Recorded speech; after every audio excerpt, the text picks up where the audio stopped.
Well, I really have been blessed in that we have a lot of good, nice people here at WTOC. I think that's one of the strongest qualities we have is that most people here don't take themselves too seriously in terms of we don't deal with a lot of egos, which I hear is unheard of in the television industry. I really like the fact that everything's hands-on. Even when I was learning, like the way work the cameras, it was all hands-on. Audio boards hands-on, and I learned a little bit of Chiron that was also hands-on. And just obtaining all that knowledge, and the people here are really friendly and just really nice. The culture of the station was to be involved in the community, so everybody in the station has been involved in the community. And I think that's really the biggest reason for our ratings lead.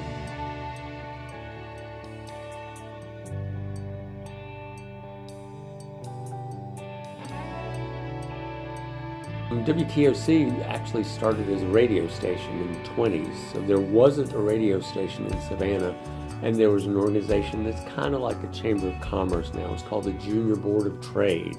And these guys on the Junior Board of Trade got together and thought they wanted to get a radio station.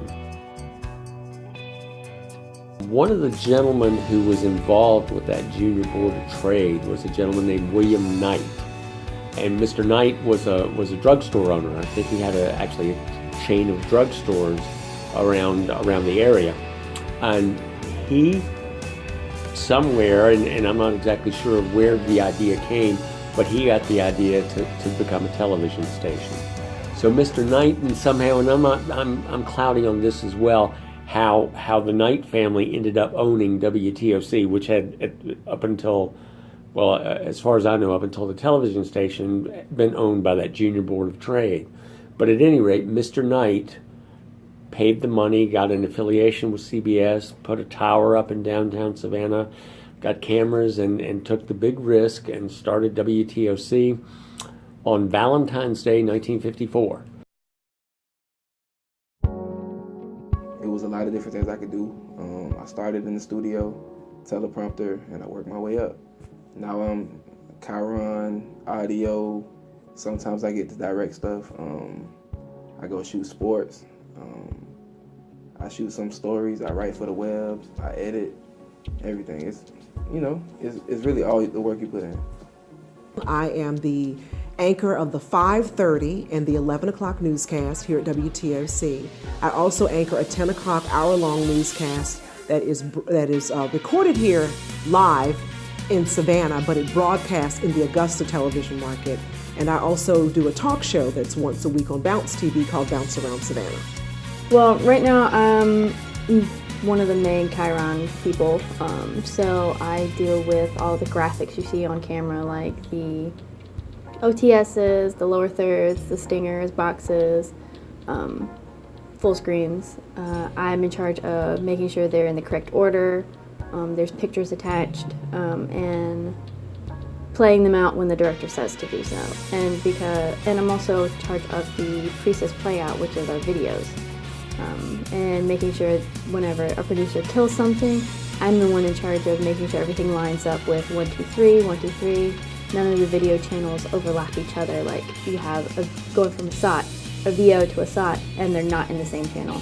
They're in different channels because the director doesn't have that capability when they're doing the show. So I'm in charge of also doing that. So I do PA work, which is production assistant, pretty much doing cameras. I do the audio board sometimes, and just making sure that the studio is just running smoothly as the shows are going on. I'm a director here at WTOC, so it involves coming in about an hour and 15 minutes before the shows, and the first show is at 4 p.m., so I'll get here about 2:45, and I will go into the graphics department and work on the graphics that the producers, the reporters, everyone has requested throughout the day to come into our evening shows. Moved out of radio and into television, worked as a master control operator, then into engineering, then worked my way up in the engineering ladder and worked into what is now called the operations manager role in the news department, and that basically is running just about everything in the news department, from computers, cars, cameras, and personnel and everything else as well. I am a TV news producer, so I produce the noon and 5:30 normally. Today I did the 5 and 5:30. A typical day part is coming in, going through our morning meeting, seeing what the news is going to be for the day, and then helping plan how we cover that news, whether it's doing live shots, planning where our trucks are going to be, planning where our backpacks are going to be, resources, cameramen, our photographers, and how we can support them and supporting our anchors and reporters out in the field. Getting all that figured out, and then dealing with personnel, hiring, when people move on to different TV markets or move up the ladder from a assistant news specialist to a producer or something like that. It's my job to bring in new recruits and then make sure that we're hiring the right type of people and move them forward. Audio, I make sure everybody's mic'd on time, make sure all the audio is leveled. I make sure if I have a reporter in the field, to take the pressure off the director, I will ask for the mic check throughout. We have this IFB system over here where I can talk to the reporters just like in their ear. So I would talk to them in their ear through this button right here, which is the IFB 1, 2, 3, and 4, and get the mic check that way. Honestly, every day has become hectic for me ever since I got the 3 newscasts because my schedule did not, I come in on my own early because I have to get things done because no matter what, at 5:30, I have to be ready to go on the air every weekday. Then at 10 o'clock, I have to be ready to go on the air in another market that I'm unfamiliar with. And then at 11 o'clock, I roll right into the 11 o'clock newscast. So I know you probably see me often. I'll have either the iPad or my phone out there. And in the 10 o'clock show, I'm actually looking over scripts for the 11.